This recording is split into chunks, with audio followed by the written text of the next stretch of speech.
Hello students, let's read the problem. And it says, which system of equations represents the graph below? So I'm looking for a systems of equations, right?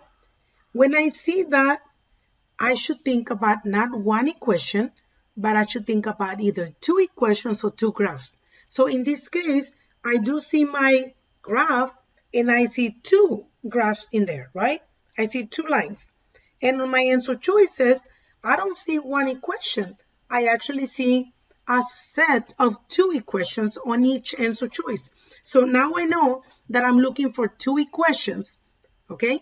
And of course, my equations should match my graph.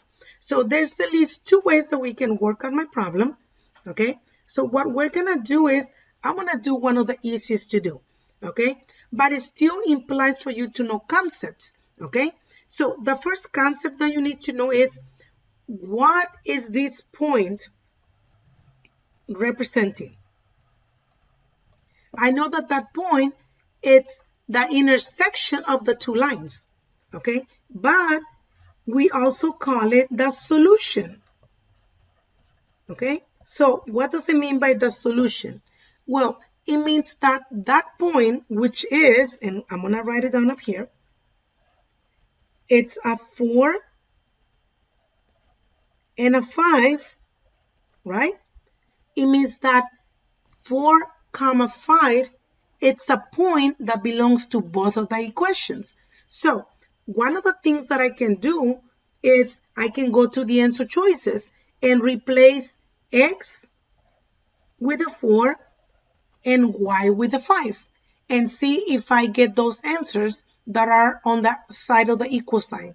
Okay, so for example, I want to start with A. So my answer choice A has the equation of 3x minus 2y equals 9. So what I'm going to do is I'm going to replace x with the 4 and I'm going to replace y with a 5, hoping that I get a 9 as an answer.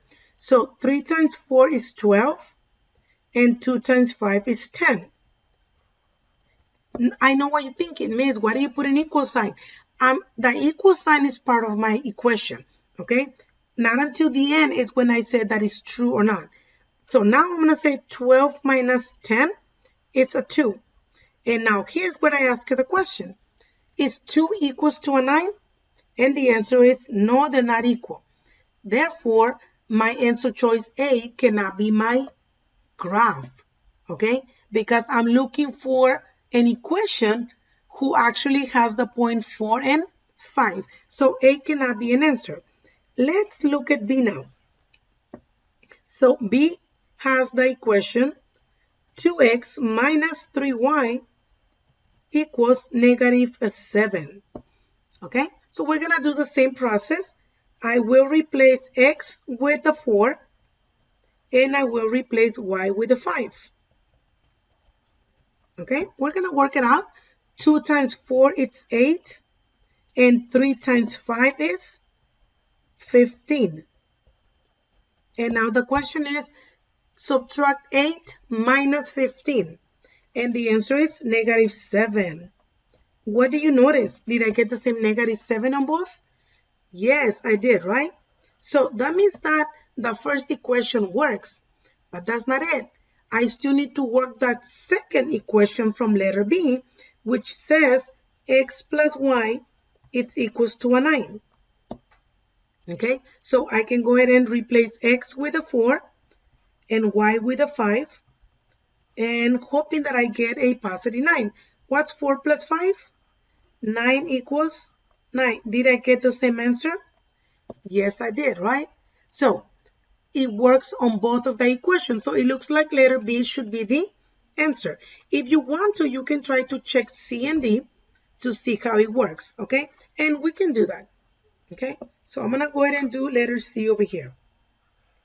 So I got 2x minus 3y equals 2. So I'm going to get 2 times 4 minus 3 times 5.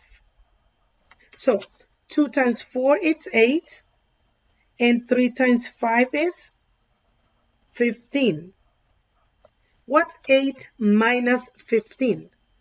I get a -7, but I do not have a -7 on the other side. I have a 2. So does it work? No. Then letter C cannot be an answer because we already proved that B works. Okay? But we can check the next one, letter D. So letter D is 3x minus 2y equals -7. So I will replace x with a 4 and replace y with a 5. Let's see what we get. 3 times 4 is 12, and 2 times 5 is 10. What's 12 minus 10? 2. Do I have a 2 on the other side, on the right side? No, right? So does that work? No. So all of these didn't work, right? There's only one that actually works. So my answer for this should be letter B for this one, okay? Now, I know what you're thinking. What was the other way that you wanted for us to do it, miss? Like, is it easier? Honestly, it's a little bit more, no, not more complicated, but it takes longer. So the second way that I thought about doing it, and you will do more questions like that on the way, okay? It would be to actually write down my equation for each line. So I will need to find the equation. Okay, so I will need to find each equation for those two lines. And of course, by doing that, I will need to find the slope and y-intercept, okay, for each line. Once I get the equation for those two lines, then I will need to move them around so that x and y are in the same side, and then I can see if they can match my A, B, C, or D. Okay, but again, the way that I did it right now, it was mainly thinking about the process of you understanding that the solution is actually the point of the intersection of the two lines, number one, and that it means that that point, in this case 4, 5, it actually works on both equations. Okay,